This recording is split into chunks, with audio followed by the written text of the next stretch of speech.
Tonight, funeral arrangements for the late church president finalized. Security beefed up for exhibit room. And government questions credibility of elections observers.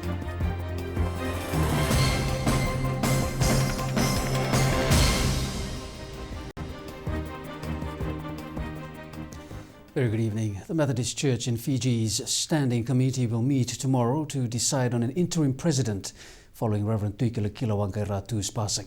Church executives met with the Vanua Moala to discuss the funeral details of the late church president. Drebuke Langi with the details. The Methodist Church president seat now remains vacant. The masi and black cloth are only indication that Reverend Tuikele Kilawangairatu had passed away. For the church, they have lost their chief shepherd who brought in many changes over the last 6 months. A great spiritual leader who had a vision for the church and its role in the sanctification of this dear nation and the whole church, not only the Methodist Church, but the Christian church as a whole. Church executive says Reverend Wangairatu will be remembered as a leader who stood by his faith. The church remains firmly committed to the visions and the will to persevere through the dark moments to ensure Christ's light burning brightly to the future. Reverend Wangairatu will be buried in the Vuilevu next Thursday close to the Baker Hall, a place that is quite dear to him. Followed by burial at Ndavulevu, near the Baker Hall, a place that was so solemn to Dr. Wangairatu, and he gave his time to try and renew and to recover it from its present position. The Standing Committee will meet tomorrow to choose an interim president. Drebuke Langi, Fiji One News. New security measures have been put in place following a breach in security at the Suva High Court's exhibit room. Court officials want to make sure such incidents are not repeated. Ravai Fafa'o reports. A recent breach at the Suva Court's exhibit room has forced those in charge to relook at security measures. This followed an alleged break-in which has landed a man on the wrong side of the law. The Chief Justice said today they're making sure that these sort of incidents do not happen again. I would have thought we've had break-ins or losses from exhibit rooms over the years, but on this occasion we have taken action to improve the security. Where those exhibits were kept is not where they're meant to be kept. Justice Gates also added a new storage evidence room has been built. It's now awaiting final touches before completion. We are renovating the other part of the building where the High Court Criminal Registry is, and there is a room designated for exhibits to be kept properly and securely with CCTV and other security arrangements. Now, those are not completed yet, but within the next couple of months that should all be complete. The new exhibit room will be fully equipped to curb any illegal activities. I can say there are technological improvements to the security of those exhibits and exhibit room. The new exhibit room is part of the overall refurbishment works for courthouses. Reviva for O, Fiji One News. The Ministry of Education has called on teachers to exercise control rather than resorting to corporal punishment in schools. This comes as a 45-year-old teacher in Kandabo is now in police custody for beating 2 students with a PVC pipe. The students told their parents about the incident and the matter was reported to police.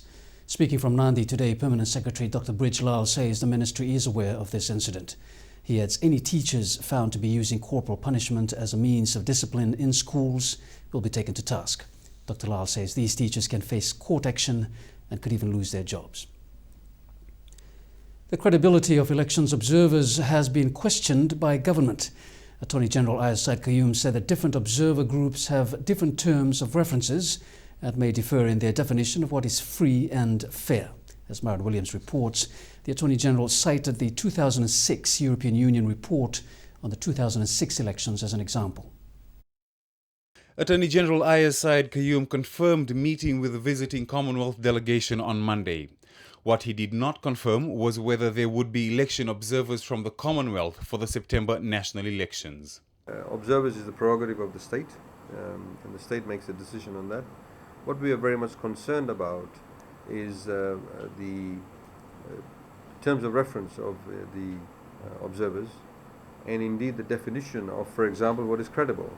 The Attorney General made reference to the European Union Election Observer Mission report on Fiji's 2006 elections. He says that despite the numerous anomalies highlighted in this report, including a 101% voter turnout in one constituency, EU observers still declared the elections free and fair. Said Qayyum says that before inviting observers for elections, there is much to be considered. So I think we need to be all very mindful about observers and how we deal with that.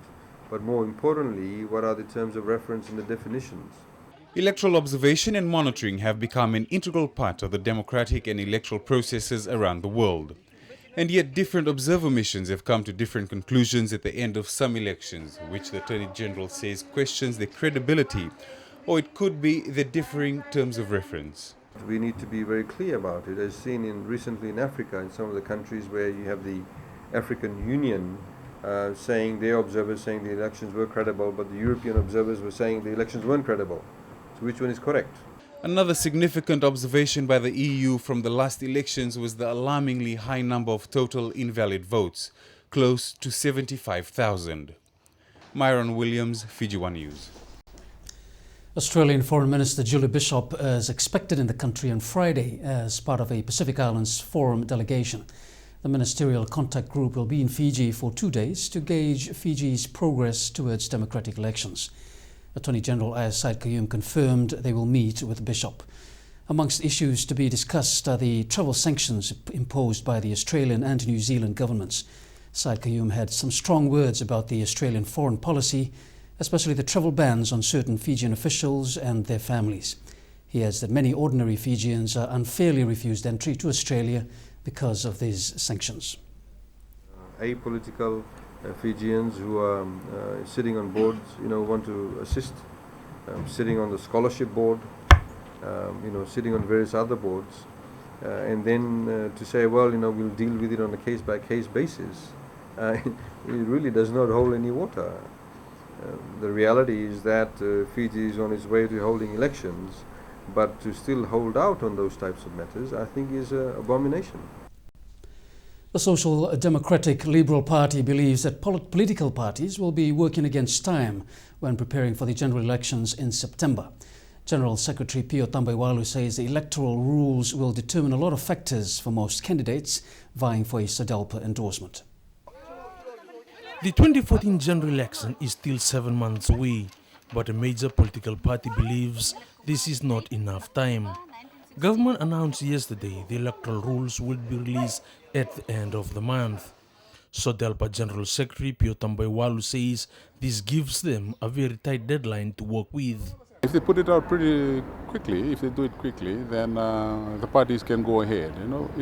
What we have been urging the government and of course the Electoral Commission that has come in is to put out a timetable to elections, the process towards elections. I think that is the important roadmap that all parties require at this time.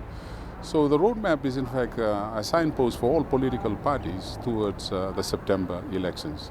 While they have started their campaign, some of the questions raised by party supporters will remain unanswered until the rules and regulations are in place. We go out there on the field and we talk to people, but that's really the basic question they ask us, is how are the elections going to be conducted and the rules that will govern it, and how will they vote, do they tick the party or do they tick the person, and these are the kind of questions that they ask on the campaign trail. The high cost incurred during the campaign period is also a major obstacle. It's very costly to go on a campaign trail. So when you go out, after explaining your processes of the party's policies, at the same time, you want to tell them the rules and regulations. If not, then you have to go another time, another round to tell them about the rules and regulations. So what we're telling government, if you tell us now, then we can go out and campaign. At the same time, explain to them the rules and regulations. So Delpa will hold a workshop this Friday to enlighten supporters about the general election. Ndru Bukelangi, Fiji One News. A group of Justices of the Peace, or JPs, took their oath this morning at the Supreme Court here in Suva. The group will now assist those in their communities in terms of legal matters. These were the 50 Justices of Peace that were sworn in. Chief Justice Anthony Gates, in confirming the JPs, said they continue a tradition that existed since the early 1300s. Every ancient kingdom found it useful to have a person on the ground in every county, district or town to carry out official functions.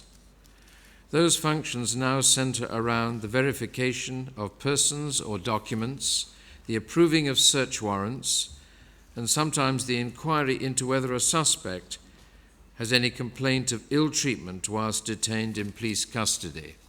Justice Gates commended the 50 newly sworn-in JPs for offering their services to the public.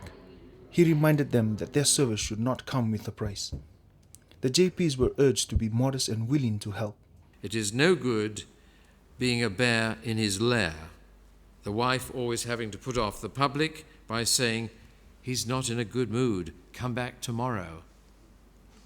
You need to keep a reputation for being selfless, accommodating, ready to help, obliging, willing to assist.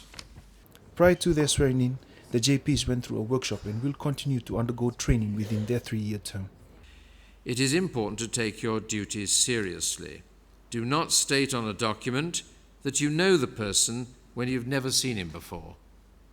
Only verify signatures when the person signs the document in front of you in your presence.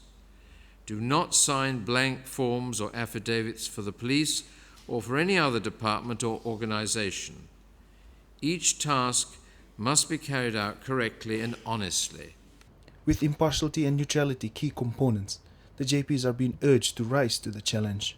You must say to yourself, "I shall do the right thing by my oath, for my office, and for all of the people I serve." My real friends will understand that and not make impossible demands on me. This group joined another 300 serving JPs. Reviver for all, Fiji One News. Meanwhile, the newly appointed JPs say this was a culmination of the years of hard work and long years of service to the general public. Our news team caught up with some of them to find out what this means to them. Being a servant for the public is a great responsibility. These sentiments were shared by the 50 newly appointed Justices of the Peace this morning. Present at the event were those in the legal fraternity, family and friends to witness this auspicious occasion. The role requires them to be humble and impartial every day. I'm there for the public. When they need my services, I'll render my services, humble myself before them. For one particular JP, his new appointment will be used to help the 7,000 people in his district. I have a heart of servanthood. Yes, I'm a pastor of a church. So I need to help the people in the community. It's very hard for us to travel 75 kilometers to Lambasa town. So I'm staying in a place where over 7,000 people are staying. So I'm there to help them, assist them. For these older citizens of our society, their journey would not have been possible without the state's backing, recognizing and accepting their willingness to serve the country. Habib Khan says his appointment inspires him to help those in need. Those who have been sworn in today to be faithful to the society and have respect to whatever they have done today. For the first time, quite a large number of JPs were being sworn in. Quite significantly was the fact that more women were now taking up this crucial role. It's good for our community in Bar District, so I help people for do my best work to quality service, and I always support for the poor people, the poor communities. These 50 new JPs will now provide legal services to their respective communities. Reviver for all, Fiji One News. Still ahead tonight, American citizen appears in court for drug charges. And third media summit gets underway in Noumea.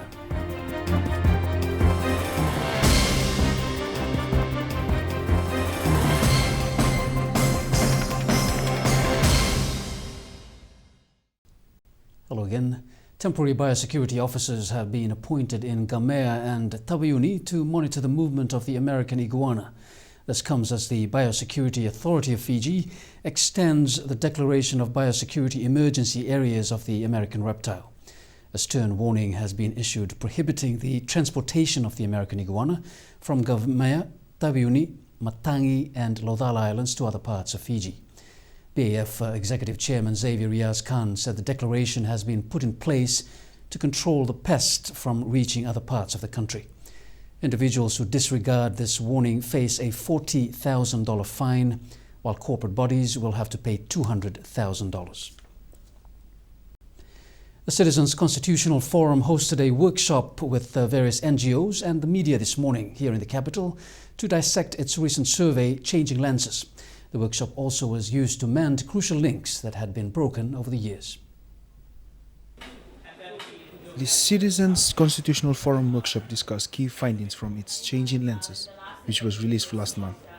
It was a unique opportunity for NGOs like the CCF to discuss effective ways to utilize all media networks to get their message across the masses. Today's workshop is a follow-up on the launch, where we are now actively trying to engage with media to establish a relationship of mutual respect with them, whereby we can work together to achieve both our mutual goals. So for the media to present stories that are relevant to the public, and for us to get our message across to the public. The workshop at Town Hall Plaza in Suva was aimed at bridging the gap and relationships with the media. The key findings from the CCF-funded survey was that the lack of the CCF's popularity in the local media was due to comments made by CCF which were viewed by some as anti-government. What we can do to neutralise our messages for publication, and how the media can meet us halfway in printing or disseminating that message. So we're actively talking about developing relationships and getting to know each other and finding out what the boundaries are for each other and how to work through that. Through the workshop, CCF now has a clearer picture on ways to get their messages across the general public. We're hoping to achieve out of this is regular meetings with media, perhaps once a month, where we exchange ideas on how we can both do our jobs better. I'm certainly proposing that. I hope that media take up on that invitation. We're also going to keep media more informed on a regular basis. Close to 400 people were interviewed for the CCF's survey. Reviva for all, Fiji One News. The chairman of the Media Industry Development Authority presented an outline of MIDA's responsibilities in Fiji. Ashwin Raj was a panelist on a session that examined legislations in Pacific countries at the PINA Summit in Noumea this morning. He said MIDA is there to ensure the Media Industry Development Decree is followed by all those who are working in Fiji. Raj added, while the new constitution superseded parts of the Media Decree, that doesn't mean the MIDA can't receive and adjudicate on complaints. He said the media in Fiji was now free to report on any issue as long as they followed the provisions in the Media Decree. Raj said MIDA has held several meetings with donor agencies to secure funding for training. While responding to questions, Raj said international journalists who are banned from entering the country might be allowed back as their individual cases are currently being reviewed. A 60-year-old American accountant charged with the possession of methamphetamine appeared in the Lautoka High Court this morning. Gregory Wilcox, who is alleged to have brought in 3.79 kg of the illicit drug, appeared before Justice De Silva. Wilcox said he had yet to engage a lawyer and he would seek assistance from the Legal Aid Commission. Justice De Silva ordered that the DPP serve the accused with all disclosures and adjourn the case to March the 7th. Also appearing before Justice De Silva for the first time today was 35-year-old Talat Mahmood, who is charged with one count of murder.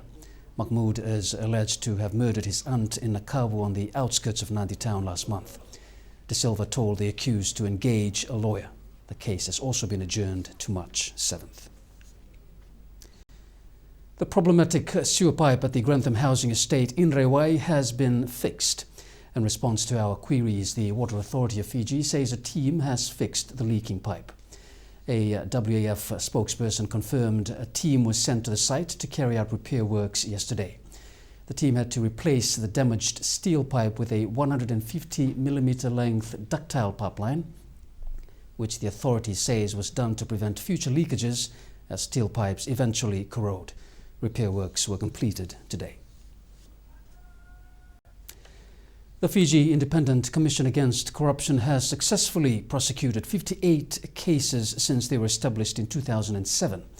Last year alone, they were able to prosecute 8 cases from more than 120 cases that reached court. Rebukelang reports. It's been 6 years since it was established, and today the Fiji Independent Commission Against Corruption continues to be inundated with complaints. Last year alone, more than 10,000 complaints was received, 500 more than 2012 figures. Focus on weeding out corruption, FICAC has so far only managed 8 convictions from more than 100 cases that was before the court last year. The number of people that we charged in 2030 would be in the 60 to 70 range. There's about 67 people that we've taken to court that we've charged, and last year as well we convicted successfully 8 accused people. FICAC says that in most of these acquitted and dismissed cases, they have handed over the investigation to other agencies. For other cases, they simply didn't have enough evidence. But for the cases that we have closed, for investigations that we closed, we cannot further investigate. These are ones that we do not have enough evidence to be able to take to court. And there are ones that in the course of our investigations, we found that this is not within our jurisdiction or within our boundary, so we have referred it to appropriate authorities. They've also set up a corruption prevention unit to assist individuals and organizations who seek assistance but do not have the mandate to carry out this specific request.